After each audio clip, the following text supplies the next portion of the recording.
Hey, you! Before you watch this, pause the video and subscribe to SemiPro right now. The Los Angeles Chargers are coming off a poor 5-11 season, but that doesn't mean they won't be good next year, and I believe Los Angeles is poised to improve their record in 2020.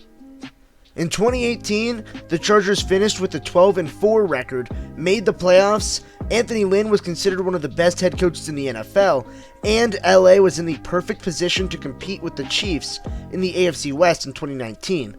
But then the Chargers disappointed. So why did they not do well last season, and why will they be better in 2020?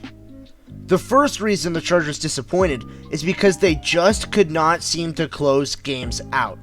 9 out of the 11 Los Angeles losses came as one-possession contests. They finished the season with a negative 8 points differential on the season, which was 16th in the league, so exactly average.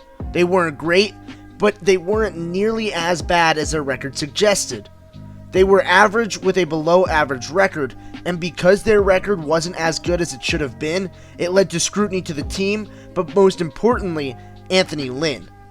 The Chargers have an objectively good roster, but Lynn couldn't lead them to wins, but there are more reasons for that.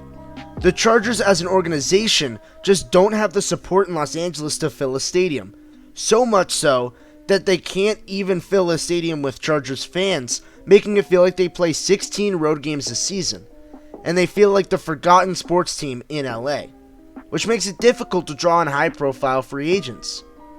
The final reason why the Chargers didn't have success is Derwyn James, who was injured for almost the entire season, not coming back until the playoffs were almost entirely out of the question. James is one of the most dynamic defenders in the entire NFL and can play deep safety or in the box, as James has an innate ability to tackle, cover, and blitz the quarterback. And now that he's back, the tide will change for the Chargers. Side note, I do understand there are other reasons why the Chargers didn't perform, but these are just the 3 that I decided to touch on. James is the leader of what is my favorite secondary in football. Does that mean I think they're the best? Not necessarily, but I love the pieces in the back end for LA. James is joined by Nasir Adderley at the safety position. Adderley, who missed a majority of the season as well with a hamstring injury. So, the duo is going to be playing together for the first time next season. They're joined by 3 corners who I really like in the secondary, with veteran Chris Harris Jr., who was just added over from Denver, Casey Hayward, who is one of the best corners in all of football, having the 3rd highest rating by any cornerback according to PFF, and Desmond King, who rounds out the secondary for LA. The linebacking core isn't the greatest, but it is serviceable, with Drew Tranquill and Denzel Perriman to go along with first-round pick Kenneth Murray.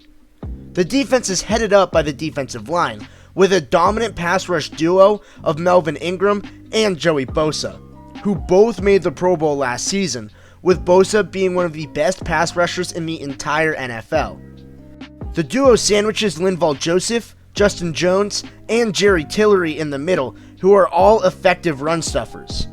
On the offensive side of the ball, the offensive line isn't as good as the defensive one, but they do continue to add pieces to help try to protect the quarterback.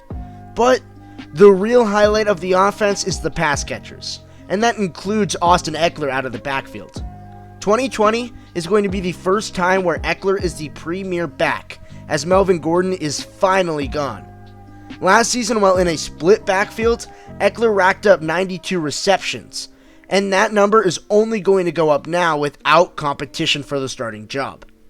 Hunter Henry is also someone who is dynamic and struggled with injury over the past few years, missing 20 games over the last 2 seasons. Henry is joined by wide receivers Keenan Allen and Mike Williams, who are one of the most dangerous passing game tandems in the NFL. But someone has to throw them the ball, and this is the biggest question mark on the Chargers team. The 2 options at starter are Tyrod Taylor and Justin Herbert, and there are arguments to be made for both to start. The last time Tyrod Taylor was a full-time starter, he led the Buffalo Bills to the playoffs for the first time in 18 years, with a less than ideal offense around him. And now with Phillip Rivers out of the way, Taylor looked like the next man up for Los Angeles, but that vision got a little blurred with the draft pick of Justin Herbert at number 6 overall. Both of which will probably do an adequate job of keeping this team afloat, and I expect both to start at some point during the season. The Chargers in the AFC West are a dangerous team that is 1 year out of being competitive, and people seem to forget all the things that went wrong for them last season. And if you are sleeping on them, then you need to wake the fuck up.